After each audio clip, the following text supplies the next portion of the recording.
네, 안녕하세요. 방금 전에 소개받은 CPLabs의 김성민이라고 합니다. 제가 오늘 들고 나온 주제는 블록체인 서비스 전략입니다. 그래서 다들 이제 서비스 하면 블록체인과 서비스 그러면 대부분 많이 들어보셨던 바스를 많이 좀 떠올리실 수 있으실 것 같으세요. 그래서 블록체인 에즈어 서비스처럼 기존의 클라우드에서 블록체인을 인프라로 대신할 수 있는 이런 서비스를 많이 생각하실 텐데요. 그런 개념은 아니고 정말로 블록체인을 서비스로서 연결해서 쓸 수 있는 그런 의미를 말합니다. 그래서 지금부터 제가 어떤 서비스인지를 간단히 설명을 드릴 텐데요.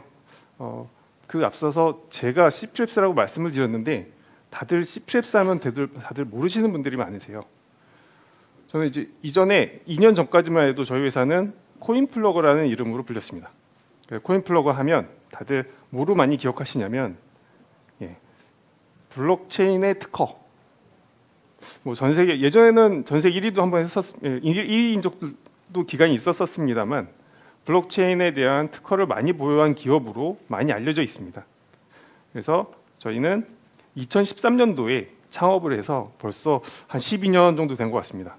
그래서 앞에 보시는 플로어들이 굉장히 많이 있는데요. 보시는 것 중간중간에 보다 보면 첫 번째로 했던 것들이 참 많습니다. 2014년도에는 비트코인 ATM부터 중간에 보시면 KB카드 같은 경우는 인증으로는 전 세계 최초로 서비스를 한번 했었고요. 그게 아직도 지금 상용화된 서비스로도 유지 운영 관리를 하고 있습니다. 그것만이 아니라 실제로 2020년이긴 합니다만 국내에서 블록체인 규제자 특구가 처음 생겼었는데요. 거기에 사업자로도 지정이 됐었고요. 그 이후에도 다양한 메인넷을 다양한 게임 회사에다가 전개를 한다거나 이런 부분들을 거의 한 12년 동안 블록체인의 한 길만 바라보고 쭉 진행해 왔던 회사 중에 하나입니다. 그래서 많은 분들이 오히려 제가 CPLabs입니다라고 말씀을 드리는 것보다는 오히려 코인플러그입니다라고 말씀을 드리는 게 훨씬 더 많은 분들이 알고 계시더라고요. 그래서 지금은 현재는 블록체인 기술만이 아니라 그런 기술력들을 바탕으로 요즘은 앞에서 세션에서도 많이 발표를 해주셨던 것처럼 AI에 대한 부분들이 많이 나왔는데요. 저희도 블록체인 기술과 AI 기술들을 융합해서 웹3 서비스까지 통합하는 그런 서비스를 제공해드리고 있습니다. 자, 그러면 이제 지금부터 본격적으로 설명을 좀 드리도록 하겠습니다. 지금 웹3 마켓에 대한 시장에 대한 조사 결과인데요. 지금 2024년 작년에 조사했던 결과입니다. 제가 왜 갑자기 웹3 마켓을 좀 가지고 나왔냐라고 하면 24년 이거 이전에 23년과 24년에 대한 결과가 되게 많이 다릅니다. 제가 우측에 좀 적어놓긴 했습니다만 조사하면 저 22년이 아니라 23년입니다. 근데 저기 원이라든가 그래프에 잘 보시면 시장이 많이 바뀝니다. 기존에는 23년도 같은 경우는 북아메리카가 훨씬 더 마켓의 메인을 쥐고 있었거든요. 근데 작년에 들어오면 24년도부터는 아시아로 넘어왔습니다. 시장이 거의 비등비등해졌죠. 그리고 또 하나는 뭐냐면 기존에는 대부분 프라이빗 블록체인이 대부분 대세였어요. 하지만 작년부터는 퍼블릭 블록체인이 거의 하프하프 정도 되는 시장이 변화가 있다는 거죠. 그리고 또 AI에 대한 부분도 작년이라기보다는 23년도 하반기죠. 그때부터 거의 주요한 하나의 이슈로서 급부상하면서 요즘도 그렇죠. 거의 날마다 새로운 것들이 나오는 것 같아요. 저희도 AI 기술을 접목시켜서 무언가를 계속 해보고는 있습니다만 챗 GPT 같은 채팅 기반의 AI를 접목해서 그다음에 거기에 에이전트를 어떻게 넣어서 블록체인에 융합해 이런 부분들을 계속 하고는 있습니다만 정말 끊임없이 바뀌는 것 같아요. 아마 올해는 이 시장 조사 결과가 아직 나오진 않았습니다만 여기에 스테이블 코인이라든가 CBDC라든가 이런 부분도 같이 좀 대두되지 않을까라고 생각이 듭니다. 자, 그럼 여기서 제가 드리고 싶은 말은 뭐냐면 시장이 너무나도 빠르게 변하고 있다는 겁니다. 그래서 우리는 그러면 국내에서는 그럼 어떻게 웹3 서비스를 하고 있는지에 대한 부분들을 좀 살펴봤습니다. 앞에서도 좀 전에 전 세션에도 나오긴 했습니다만 모바일 주민등록증에 대한 서비스가 올해부터 작년에 시범 서비스를 거쳐서 올해는 본격적으로 서비스를 하기 시작했죠. 그래서 처음에는 모바일 운전면허증이 있었고 모바일 주민등록증이 있습니다. 그래서 DID 기반에 해당하는 인증 서비스가 나왔었고요. 그 다음에 병무청에 대한 서비스, 그 다음에 블록체인 기반 투표, 그리고 약간 발전소에 적용된 사례이긴 합니다만 에너지 관리에도 좀 쓰였었고요. 그리고 간편 인증, 그리고 뭐 작년에 잠깐 뭐 기사화가 많이 되긴 했습니다만 안표 방지를 위해서 NFT를 기반으로 해서 뭐 저희 인증받고 들어가는 서비스도 있었습니다. 자, 이런 서비스들을 주로 쫙 살펴보다 보면 앞에서도 저는 이런 도움 참 좋습니다. 왜 좋냐면 다양한 블록체인 서비스들을 많이 소개해 주시거든요. 하지만 실제로 조금은 이렇게 한 걸음만 더 들어가서 보면 블록체인으로 서비스하는 게 실제로 정말 많지 않습니다. 그리고 여기 앞에 쭉 보시는 것처럼 공공 서비스가 대부분이에요. 주로 민간에 적용됐던 사례들도 많지 않습니다. 아래 보시면 블록체인이 갖고 있는 특징들이 되게 많아요. 앞에서 다들 말씀 많이 해주셨죠. 뭐 탈중앙화, 무결성, 확장성 뭐 이런 부분들 굉장히 많이 말씀해 주셨죠. 저희도 12년 동안 이 블록체인의 특징을 가지고 인증에도 적용해보고 무결성에 있는 부분도 적용해보고 정말 많이 적용했습니다. 그리고 아까 뭐 우리나라 최초 뭐 이런 서비스들 많이 했습니다만 정말 실질적으로 기업이 먹고 살 만큼 많이 했어? 라고 하면 이 파이가 점점 커져야 되는데 그럼에도 불구하고 아직까지도 블록체인에 대한 서비스가 많이 나오진 않고 있지 않을까라고 저희들도 생각합니다. 자, 그렇게 봤을 때 왜 블록체인 서비스가 많이 안 나왔을까라는 부분들을 저희도 하면서 끊임없이 생각해 볼 수밖에 없는 하나의 이슈이긴 합니다. 앞에 보시는 것처럼 블록체인에 대한 기술 변화도 굉장히 부침이 많습니다.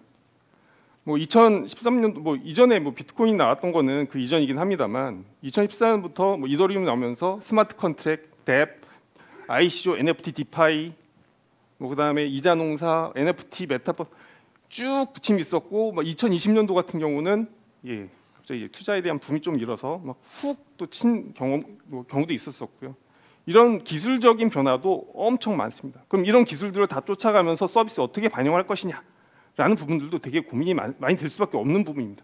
그리고 실제로 저도 많은 컨설팅도 해보고 여러 가지 얘기들을 쭉 나눠봤습니다만 자, 우리 서비스에는 어떻게 적용해요? 등등등등 해야 될 것들이 너무 많습니다. 실제로 블록체인을 적용한 웹3 서비스로 넘어가기 위해선 가고는 싶은 가운데 있는 웹3 시장으로 가고는 싶습니다만 주위에 있는 웹2 서비스가 대다수이라는 거죠. 자, 그럼 왜 웹2에서 웹3로 못 넘어갈까요? 좌측은 기존의 사일로 시스템인 기존의 중앙화된 시스템이 웹2 서비스가 주로 이루어져 있는 이런 시스템 구성입니다. 뭐 AI 지금도 AI DB 뭐 이런 부분들이 쭉 오프체인에서 돌아가죠. 그래서 구축을 해서 서비스를 하고 있습니다. 자, 그럼 웹3는 어떨까요? 웹3에 적용했던 웹3로 넘어갔던 블록체인 기반으로 나왔던 서비스들이 많이 있습니다만 대부분 빅뱅 방식이에요. 우리는 그 블록체인 기반으로 서비스를 만들 건데 그러면 기존에 있던 서비스에서 응용하시기도 합니다만 자, 인프라 넣고 새롭게 서비스 만들어서 거기에 뭐 DID를 넣건 인증해서 NFT 이런 서비스를 넣으시려면 대부분 빅뱅 방식으로 짠 만드세요. 금융 아니면 뭐 다양한 모든 분야들이 대부분 그렇게 합니다. 서로 간에 연계되는 부분이 없습니다. 웹2는 웹2, 웹3는 웹3. 자, 그래서 저희가 회사에서 조사를 한번 해봤어요. 실제 시장에서는 어떻게 느끼고 있을까를 조사를 했습니다. 그래서 좌측에 보시면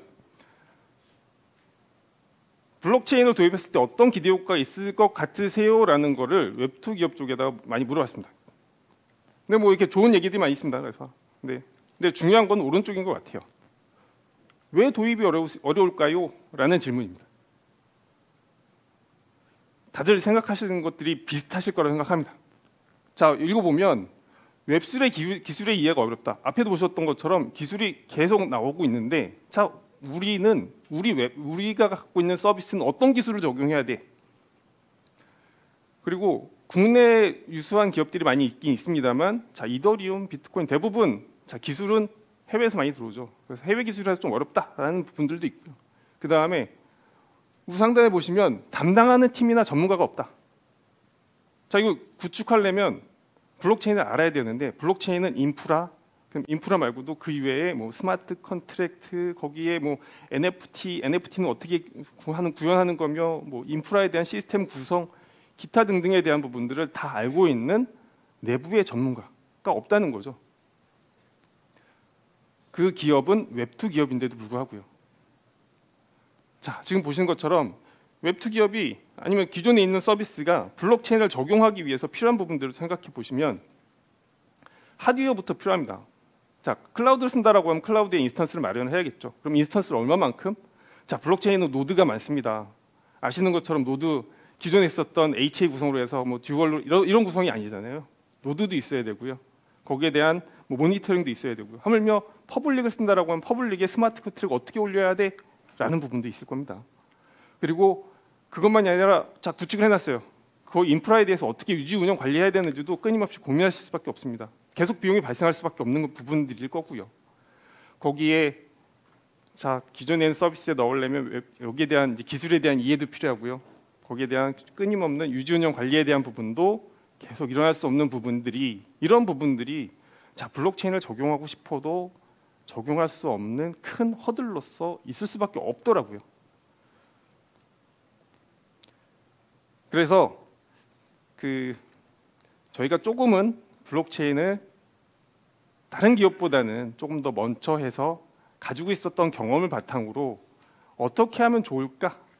어떻게 가는 게 조금은 더 기존에 있는 서비스에 블록체인을 잘 적용할 수 있을까라는 부분들을 고민했습니다. 그래서 거의 한 2년 전 정도부터 자, 간단하게 할 수 있는 방법 없을까? 라는 부분에서 API라는 부분을 착안하게 됐어요. 뭐 바스도 고민했었고 거기에 대한 연결하려면 기본적으로 구축해야 되는 API에 대한 SaaS 서비스 방식을 한번 적용해 보자라는 부분을 고민을 하게 되었습니다. 그래서 저희가 여기 보시는 것처럼 밑에 있는 기술의 도입이 어려운 부분들이 있어요. 거기에 사용자 경험, 기술 개발자라든가 기존에 있었던 그 웹2의 서비스, 가지고 계셨던 서비스들에 대해서 쉽게 적용할 수 있는 그런 부분이 있어야 되고 적용하는 개발에 대한 복잡성이 없어야 되고요. 그랬을 때 거기에 대한 해결에 대한 방안으로서 저희가 생각했었던 부분이 뭐냐면 자, 좀 이렇게 보실 동안 잠깐 기다리겠습니다.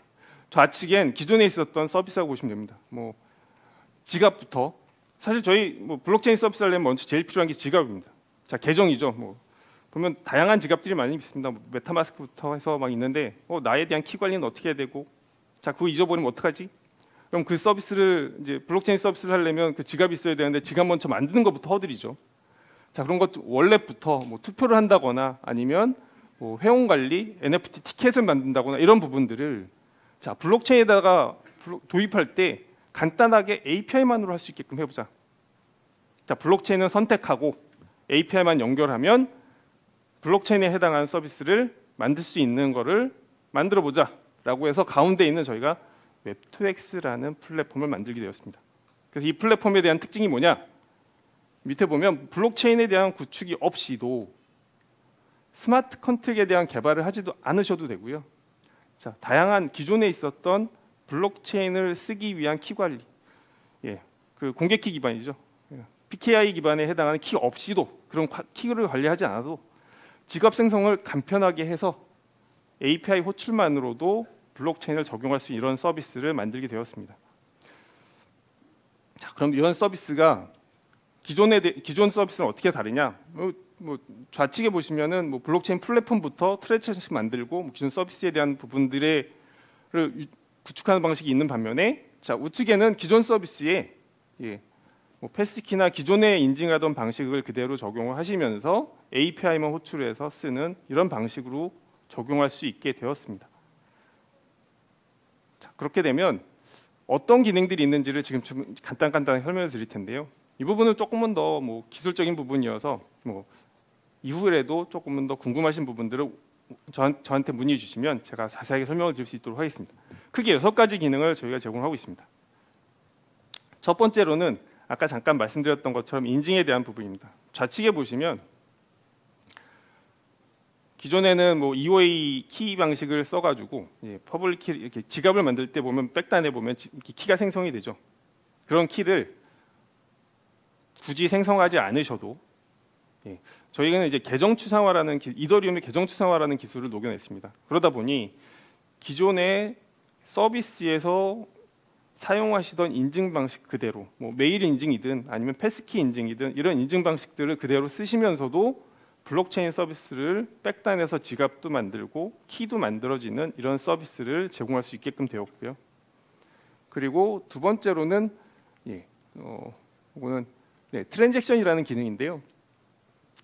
자, 여러분들 뭐 이렇게 앞에서 나왔던 서비스들 중에 지금 이제 앞에 패션에 대한 부분들도 얘기해 주셔서 인증이나 이런 부분들 있으셨는데, 자, 블록체인에서 무결성을 검증하기 위해서 블록체인에 데이터를 넣는다거나 블록체인에서 데이터를 조회한다라고 하면 트랜잭션으로 조회를 넣거나 빼거나 하는, 일반적으로 뭐 라이트하고 뭐 조회하고 이런 부분들을 블록체인에서 넣을 수밖에 없는데요. 그런 부분을 여기 있는 API 한두 개만 이용하면 내가 블록체인 해시값을 넣을 수도 있고 꺼내서 비교해 볼 수도 있고, 이런 부분들을 굳이 블록체인 구축하지 않고도 무결성 검증하는 서비스를 만들 수 있게 되시는 거죠. 자, 왼쪽 또 세 번째입니다. 그다음 세 번째는 이 부분은 이제 펑션이라는 기능인데요. 좌측에 보면 저 보시라고 하고 텔레그램이라는 게 있습니다. 이거 어떤 의미냐면 블록체인에서 실행할 수 있는 코드를 만드실 수가 있으세요. 예를 들어 뭐 이제 텔레그램에서 이제 메시지를 넣는다거나 어떤 보스에다가 얘기를 하는 거죠. 야, 나 오늘 환율이 궁금해, 아니면 어디에 해당하는 지금 주식 시장이 궁금해라고 물어보면 이 봇이 블록체인에서 어떠한 트리거를 일으켜서 실행한 결과, 아니면 예를 들어 나 이더리움에서 내 지갑에 있는 뭐뭐뭐를 알려줬으면 좋겠어, 지금에 대한 흐름이 어떻게 돼? 라는 부분들을 물어보면 직접 블록체인 상에 있는 어떠한 코드가 실행이 돼서 그 결과 값을 돌려주는 이런 부분들을 이제 펑션이라는 기능으로서 제공해 드릴 수가 있을 거고요. 그다음 네 번째로는 오라클 기능입니다. 오라클은 블록체인 쪽에 계신 분들은 많이 좀 익숙하신 단어이실 텐데요. 기존의 블록체인에서 데이터를 갖고 들어왔을 때 거기에 대한 데이터에 대한 신뢰성, 에트리의 최선미 박사님이 오늘 이제 데이터에 대한 부분을 많이 말씀해 주셨었는데요. 그 데이터에 대한 정말 클렌징한 깨끗한 데이터를 어떻게 갖고 들어와서 신뢰성 있는 데이터를 갖고 들어올 것이냐에 대한 부분입니다. 그래서 여기 있는 것처럼 여기 예시로는 뭐 환율이나 아니면 주가, 신원 정보 이런 부분들을 기존의 서비스 웹2에서 존재하는 데이터들을 가지고 와서 블록체인에서 넣어서 다시 조회할 수 있는 이런 부분들을 오라클 기능을 제공을 하고 있고요. 다섯 번째로는 VRF라는 기능인데요. 이게 Verifiable Random 펑션입니다. 이거는 이제 랜덤 키를 생성하는 건데요.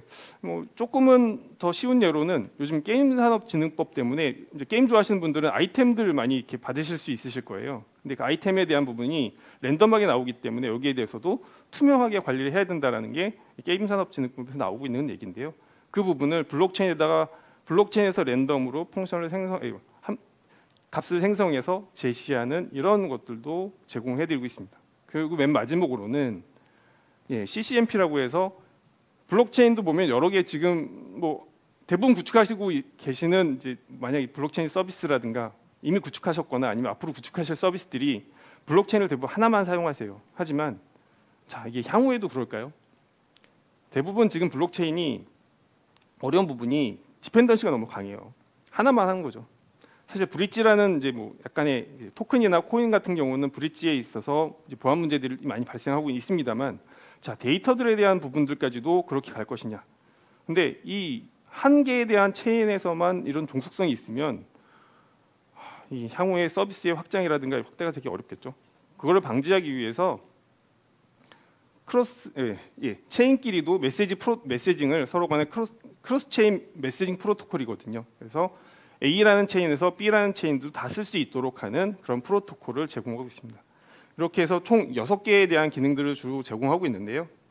그럼 이 서비스에 대해서 지금은 어느 정도 사람들이 사용하고 있어라고 좀 궁금해하실 것 같아서 좀 정리를 했는데, 그 앞에서 위에서 보시면 이제 그 피깃이라고 지금 그 K-팝 아이돌에 대한 그 이제 포토카드들을 이제 NFT로 만들어서 뭐 거래한다거나 이럴 때 있어서 지금 굉장히 글로벌하게 많이 쓰이고 있고요. 밑에는 보면 버추얼 셀러. 그래서 이제 버추얼 유튜버죠. 유튜버들을 이제 응원하기 위해서 NFT를 구매한다거나 하는 부분들, 그다음에 그 슈퍼스쿨이라고 학사행정에 이분들은 그렇더라고요. 학사행정에 해당하는 데이터를 모아서 제공을 하고 있는데 거꾸로 공격을 많이 받으신대요. 그대들이 뭐라고 학사행정에 대한 데이터를 모아서 제출해? 어떠한 신뢰성을 가지고?라는 부분들 때문에 되게 좀 고민이 많으셨대요. 자, 근데 다 보시면 고민들은 비슷하시더라고요. 블록체인을 사용하는데 비용도 많은데다가 개발도 하려니까 너무 힘들고, 그 다음에 기술 복잡성도 많고 하다 보니 오히려 API 하나만으로도 너무 간편하게 개발했다라고 해서 현재 지금 잘 사용하고 계시고요. 이 세 개의 나머지 사례들도 있는데 대표적인 사례 세 개만 좀 설명을 드렸던 것 같습니다. 그래서 이제는 조금은 이제 기존에는 블록체인을 구축했었다라고 하면 그렇지 않고 이제 앞에서도 좀 나오긴 했습니다만 연결에 대한 부분으로 좀 가야 될 것 같습니다. 서비스에 대한 부분들을 개발하시느라고 그것만으로도 그 산업 분야에서 이 서비스를 어떻게 성공시키는지에 대한 분야로만으로도 되게 고민도 많고 앞으로 추진해야 될 것도 많으신데 블록체인을 적용할 때 있어서까지 그렇게 많은 고민을 하지 않으셔도 될 것 같습니다. 자, 이렇게 서비스로서 API만 블록체인 선택해서 API 호출해서 쓸 수 있는 이런 서비스가 좀 제공된다면 조금은 더 웹2 서비스도 웹3로 넘어오는데 조금 더 많은 도움이 되지 않을까 싶습니다. 제가 준비한 건 여기까지고요. 혹시라도 더 궁금하신 거 있으면 뭐 이렇게 저장님이라든가 아니면 통해서 연락 주시면 또 좀 더 성심성의껏 답변 드릴 수 있도록 하겠습니다.